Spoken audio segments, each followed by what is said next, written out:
Halo sahabat PUPR.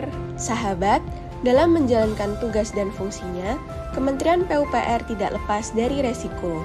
Untuk itu, perlu dilakukan manajemen resiko agar tujuan organisasi tercapai. Untuk menyamakan penerapan manajemen resiko, telah diterbitkan Surat Edaran Menteri PUPR Nomor 4 Tahun 2021 tentang pedoman penerapan manajemen resiko di Kementerian Pekerjaan Umum dan Perumahan Rakyat.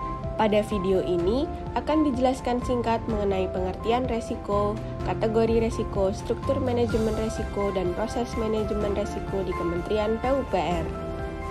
Sahabat PUPR, resiko adalah kemungkinan terjadinya suatu peristiwa yang dapat mengganggu pencapaian tujuan organisasi. Terdapat 7 kategori resiko di Kementerian PUPR, yaitu resiko keuangan, reputasi, kecurangan, hukum, kecelakaan kerja, layanan, dan kinerja.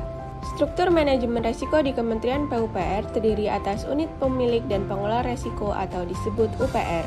UPR terdiri atas 4 tingkatan, yaitu UPR Kementerian, UPR tingkat 1, UPR tingkat 2, dan UPR tingkat 3. Proses manajemen resiko adalah penerapan kebijakan, prosedur, dan praktik manajemen yang bersifat sistematis atas aktivitas, penetapan konteks, penilaian resiko, respon, pemantauan, dan pelaporan. Penetapan konteks dan penilaian resiko dilakukan dengan ruang lingkup dan jadwal sebagai berikut. Selanjutnya, penilaian resiko terdiri atas kegiatan identifikasi, analisis, dan evaluasi resiko. Identifikasi resiko bertujuan untuk menemukan, mengenali, dan mengurai resiko yang merujuk pada hal-hal berikut. Penting untuk memiliki laporan loss event database, yaitu dokumen berisi catatan kerugian atau dampak negatif yang pernah terjadi. Analisis resiko bertujuan menentukan kriteria level kemungkinan dan dampak resiko.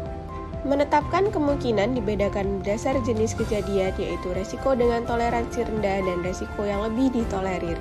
Kriteria level kemungkinan ditentukan melalui tabel berikut. Selanjutnya, menentukan kriteria dampak resiko dapat dilihat pada tabel 3 sampai dengan tabel 8 Surat Edaran Nomor 4 Tahun 2021. Evaluasi resiko dilakukan dengan menentukan prioritas resiko berdasarkan besaran level resiko. Level resiko didapatkan dari perpotongan tingkat kemungkinan dan nilai dampak yang ditandai dengan membubuhkan simbol pada matriks analisis atau peta resiko.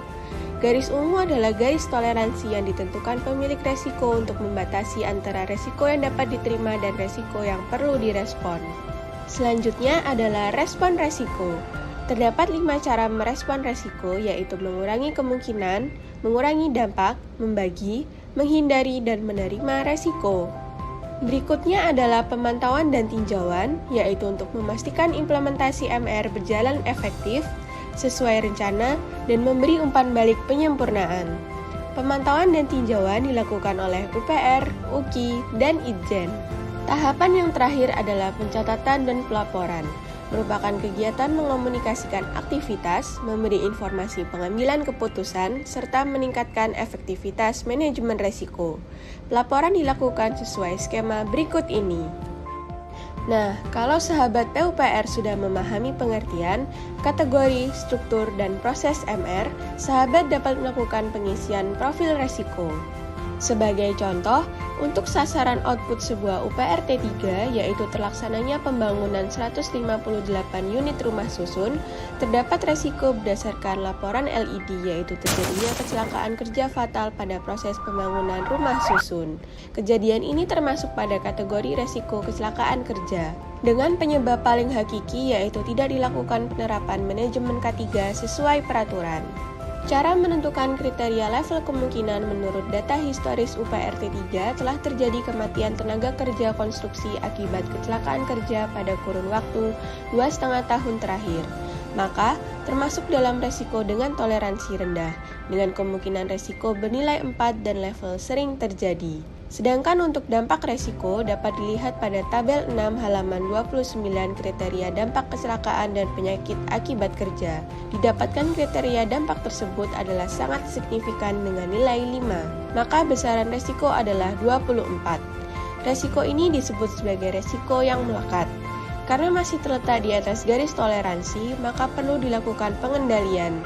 Inilah yang disebut sebagai resiko setelah pengendalian.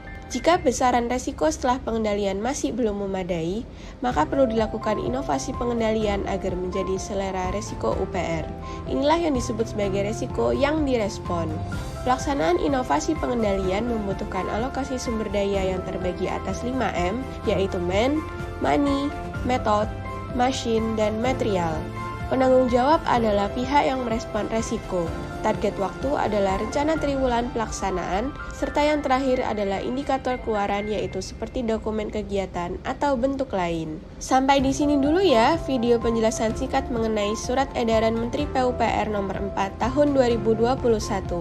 Untuk lebih memahami mengenai manajemen resiko di Kementerian PUPR, sahabat dapat mengunduh surat edaran melalui tautan ini. Beli kain sambil minum kelapa. Cukup sekian dan sampai jumpa.